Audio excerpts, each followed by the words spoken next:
ఇంతకీ టీడీపీతో జనసేన పొత్తు నిలుస్తుందా, వీగిపోతుందంటారా? ఇలా పవన్ కళ్యాణ్ గారు అనే వ్యక్తి ఒక అద్భుతమైన నిర్ణయం తీసుకొని జనసేన తెలుగుదేశం పార్టీని అంతకుముందు వాస్తవంగా అయితే బయటకు వచ్చి ఈ వైసీపీ వాళ్ళ దెబ్బకి బయటకు వచ్చి ఏ ప్రోగ్రాంలు చేయడానికి కూడా ఎవరు రాలా, ముందుకు రాలా. ఇవాళ జనసేన కలిసి ఆయన మద్దతు ప్రకటించి జైలు దగ్గరికి వెళ్ళి వచ్చిన తర్వాత ఏ పనినైనా ప్రొఫెషనల్ గా పనిచేసే వాళ్ళు కావాలా? మీకు దగ్గరలో ఉన్న ఎక్స్పర్ట్స్ తో వెంటనే కనెక్ట్ అవ్వండి. ఇప్పుడే టాస్క్ యాప్ ని డౌన్లోడ్ చేసుకోండి. ఆయన ఇచ్చిన ఒక మహోన్నతమైన దీనిలో అంత గొప్ప మనసుతోటి ఆ రకంగా చేసినప్పుడు ఆయన ఖచ్చితంగా గౌరవించుకుంటా తెలుగుదేశం అధినేత చంద్రబాబు నాయుడు గారు ఒక సమకాలికమైన విధానం ఇచ్చుకుంటా వెళ్తే 100కి 100% పొత్తు ఉంటది. అన్ని రకాలుగా ఎమ్మెల్యేలు ఎన్ని కావాలో ఒక రేషియో ప్రకారం ఇచ్చుకుంటా వెళ్తే ఖచ్చితంగా ఆ పొత్తు నిలబడుద్ది. లేకపోతే పవన్ కళ్యాణ్ కూడా పెద్ద ఆయన సినిమాలో హీరో ఏమి లేదు, ఆదిలోనే అంశపాద అన్నట్టుగా వాళ్ళు ఒక 2 నియోజకవర్గాలను అభ్యర్థులు ప్రకటిస్తే మీరు 2 నియోజకవర్గ అభ్యర్థులు ప్రకటించారు, పొత్తు ధర్మాన్ని విస్మరిస్తున్నారు అనే కామెంట్స్ కూడా వస్తున్నాయి కదా. అవన్నీ వస్తుందండి. ఇప్పుడు రాజకీయాల్లో ఎన్నో చూస్తుంటాం, లోన 100 రకాలు కొసకొస మాట్లాడుకొని వస్తారు. మీరు ఇందాక అడిగారు కదా సంగతులు మీ ఇద్దరి మధ్య ఏంది అనేది. అట్లా ఉండవు. ఒక ఇంటిన 4 పార్టీలు ఉండవు, ఒక హ్యాపీగా బలంగా కూర్చుంటారు, భోజనం చేసుకుంటారు, బయటకు వచ్చి విమర్శలు చేసుకుంటా ఉంటారు. అట్లనే ఇదంతా ఏంది, పవన్ కళ్యాణ్ గారు ఆయన మాట్లాడుకుంటారు. ఆ మాటల్లో ఆయన చెప్పేది ఆయన, ఈయన చెప్పేది ఈయన చెప్పే పరిస్థితి ఉంటది. కానీ విరుద్ధమైన భాషగా మటుకు అదేం ఉండదు. అది మనం ఊహించుకుంటానికి ఉంటే కానీ అట్లా వాస్తవంగా అయితే రియల్ గా ఎందుకు రాయపాటి అరుణాగర్ మీ జనసేన పార్టీ నాయకురాలు నిన్న ఒక ఇంటర్వ్యూలో అన్నారు కదా, పవన్ కళ్యాణ్ గారు పెట్టిన భిక్షనే టీడీపీకి అన్నట్టుగా మాట్లాడారు కదా. మాటల యుద్ధం జరుగుతోంది, మాటల తూటాలు 2 పార్టీల నుంచి తూలుతున్నాయి కదా. ముద్రగడ పద్మనాభం గారు వచ్చిన తరువాత పవన్ కళ్యాణ్ గారి వెంట ఆ పార్టీలో కాసింత కొద్దిగా చేంజ్ వచ్చింది, మాట తీరు కావచ్చు, వ్యవహారం కావచ్చు, అంతా మార్పు వచ్చింది అంటున్నారు కదా. అదేం లేదండి. ఇప్పుడు ఒక టైంలో ఈ అమ్మాయి సంగతి అరుణ సంగతే చెబుతాం. వాళ్ళకు కూడా ఏంటంటే ఒక లిమిటేషన్ ఉంటుంది. పవన్ కళ్యాణ్ గారు పరిధిలో కొన్ని లిమిటేషన్స్ ఉంటాయి. అవి కానీ మించి తప్పి మాట్లాడితే ఖచ్చితంగా వాళ్ళు ఖండిస్తారు. ఆయన అంటే పబ్లిక్ గా ఖండిపోవచ్చేమో కానీ ఇన్స్ట్రక్షన్స్ ఉంటాయి ఖచ్చితంగా, ఇలా మాట్లాడకూడదు, ఇలా మాట్లాడాలి, ఇట్లా చేయి తప్పు అని చెప్పి.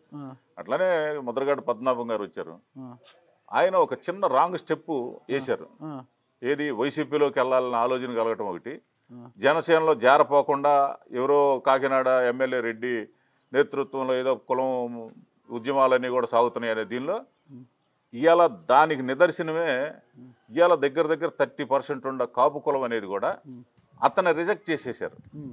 రిజెక్ట్ చేసిన తర్వాత చాలామంది వయసుతోటి కూడా సంబంధం లేకుండా, పెద్ద అనేది కూడా గౌరవం లేకుండా ఆయన్ని కొంచెం మాటలు దారిన దీనిలో ఆయన గొప్ప రాజకీయంగా వ్యక్తి కాబట్టి తెలుసుకున్నాడు, అరే మనం పొరపాటు చేసాం, మనం ఈ కులంలో ఉండి ఉద్యమాలు చేసి కులం కోసం పోరాడి ఆఖరికి ఒక చిన్న తప్పు చేస్తేనే మనం ఇంత ఈ రకంగా లాగి పక్కన వేశారు, మనం చేసింది పొరపాటు కావాలని చెప్పి మళ్ళీ ఆయన సరి చేసుకొని మళ్ళీ జనసేన పార్టీలో చేరటానికి తయారు చేసుకున్నారు. దానికి ఆయన కూడా పెద్ద మనసు గల ఆయన కాబట్టి మా పవన్ కళ్యాణ్ గారు ఖచ్చితంగా ఆయన పార్టీలో చేర్చుకోవాలి. ఆయన ఏదన్నా పొరపాటు జరగకుండా ఆయన దరుపుగా మన దరుపు జరగకూడదనే ఆలోచనతో ఆయన ఆహ్వానించారు, స్వాగతించారు. అది కొద్ది రోజుల్లో ఖచ్చితంగా సఫలమయ్యే పరిస్థితి ఉంది. ముద్రగడ పద్మనాభం గారు ఇప్పుడు మీతో కలిసి రావడం మీకు బలమా బలహీనం?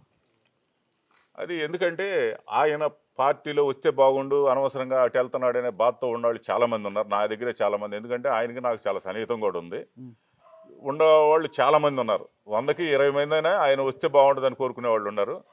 రాపోయినా బెటర్ అనేది ఏంటంటే అది పెద్దగా ఎవరు కూడా అనుకోవటంలా. ఆయన ఖచ్చితంగా వస్తేనే బాగుండు అనేదే ఆ 20%. అంటే ఎక్కువ దాని గురించి ఆయన గురించి మహా అయితే 30% ఉంటే 30లో 20% ఆయన వస్తే బాగుండు అనేది. ఎందుకంటే ఆ కోస్తా ఏరియాలో కాస్త కూస్తా ఆయన అంటే సానుభూతి ఉంది, కొంత ఇది ఉంది.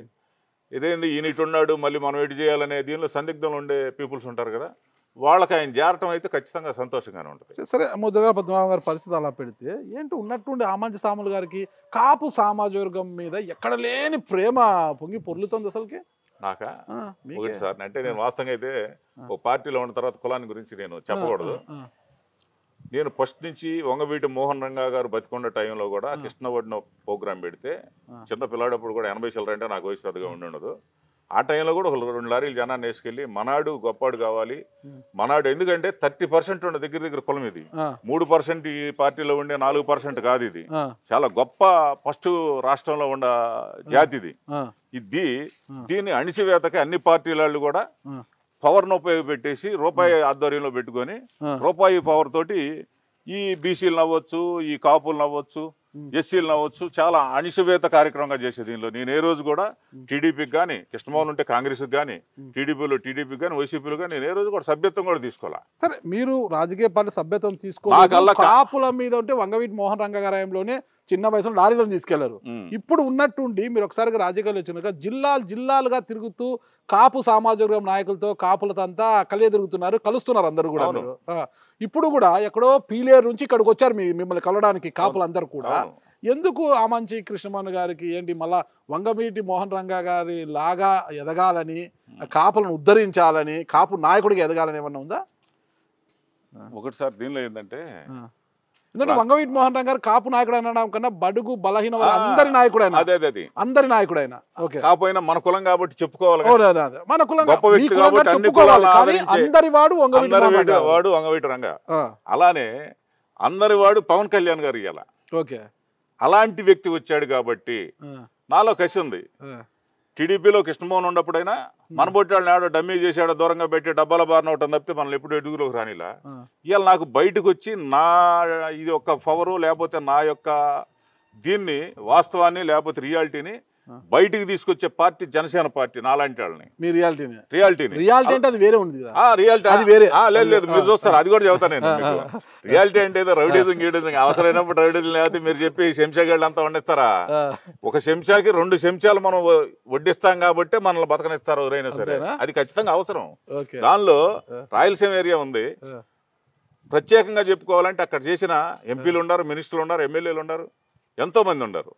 వాళ్ళ న్యాచురాలిటీ ఒరిజినల్ అయితే ఆ ఏరియాలో దాదాపు బడుగు బలహీన వర్గాలను కానీ కాపులను కానీ విపరీతంగా ఎమ్మెల్యేలు ఎంపీలను చేసేసి రాజకీయం పెంచేవాళ్ళం.